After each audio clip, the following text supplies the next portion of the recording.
Hey, what's going on? My name is Henry and this is Breakable Program. Today we're going to be going over LawBreakers patch 1.4, Overwatch information, and a few other things. And actually, before we get started, I did want to send out a quick reminder that the LawBreakers giveaway is ending on September 30th. Only 4 more days to go. So if you haven't entered already, follow the link below and subscribe for your chance to win LawBreakers Deluxe Edition. Anyways, let's get started.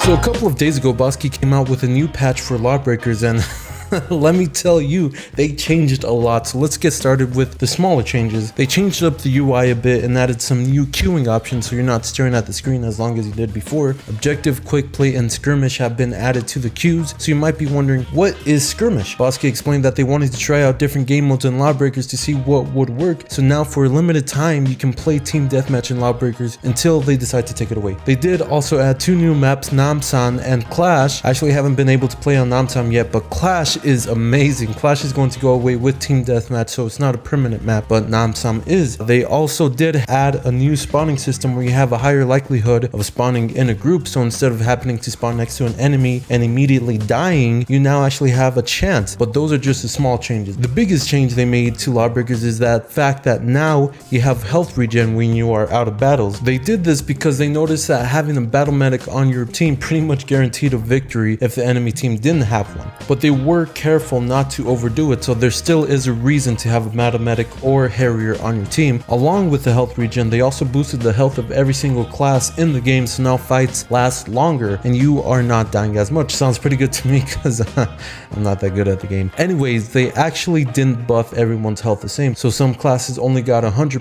HP boost while others got more. That's why you're seeing the classes boost on the screen right now. They did make a lot of changes to specific classes, but there's just so much information we don't have time to cover in this video. I will go over briefly the 2 classes that they changed the most, the Enforcer and the Wraith. They increased the mobility in the Enforcer and increased his weapon accuracy, but they lowered the damage on his ultimate ability. With the Wraith, they actually lowered mobility a lot and increased damage on basically all his attacks. The only character they haven't touched is a Harrier and Titan, so if you're interested in the specifics of the class changes, you can find out more through the link below. And if you never had the opportunity to play LawBreakers, now is your chance.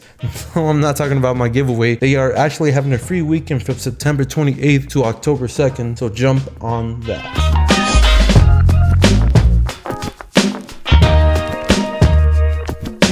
Overwatch has been pretty quiet ever since the new Mercy changes have came out. However, those Mercy changes have definitely changed the game big time. If you want to learn more about that, we already made a video about it that you can check out on the top right. They did also make some minor UI changes in the PTR, probably for the upcoming esports events they have going on. They also slightly changed the way that ultimates work. Now, once you press Q or triangle or Y or whatever other button you have it set to, you immediately lose all your ultimate charge. Now you may be thinking, well, you already lose all your ultimate charge. How is this any different?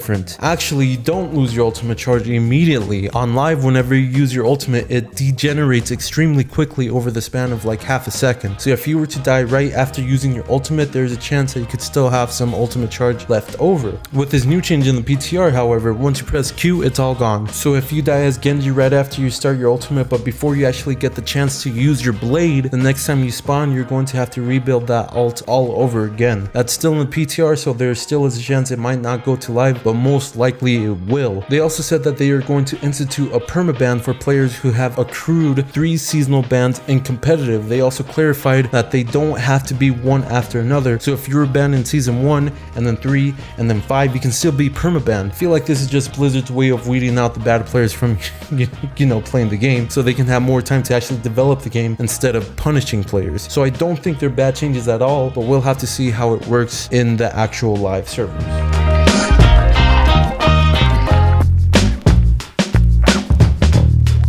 So we haven't covered anything in Warframes at all, so I didn't want to immediately shove all this information at you, but we'll slowly start to talk about more in different games as weeks go on. Warframe is a free-to-play game where you play as a space ninja and hop around different planets doing different missions. These missions have consisted mostly of killing people in a randomly generated map, or escorting an objective out of the map, or doing something minor in the map, but they have announced a while ago that they are heading in a new direction in development. They were planning on releasing a new open world expansion called Plains of Eidolon this week, but it got delayed, and they will have more information next week, and we'll be sure to cover the release date of that. People are pretty excited about this expansion because it's entirely different genre of what Warframe is. Instead of being confined to one objective on one map, they created, well, an open world. So if you never heard of Warframe, now is a perfect time to jump in. If you are into gaming awards, the Golden Joystick Awards run by Games Radar is currently taking votes on their different categories. The winners will be announced on November 17th, and if you aren't interested in participating in the votes, I left the link for you below.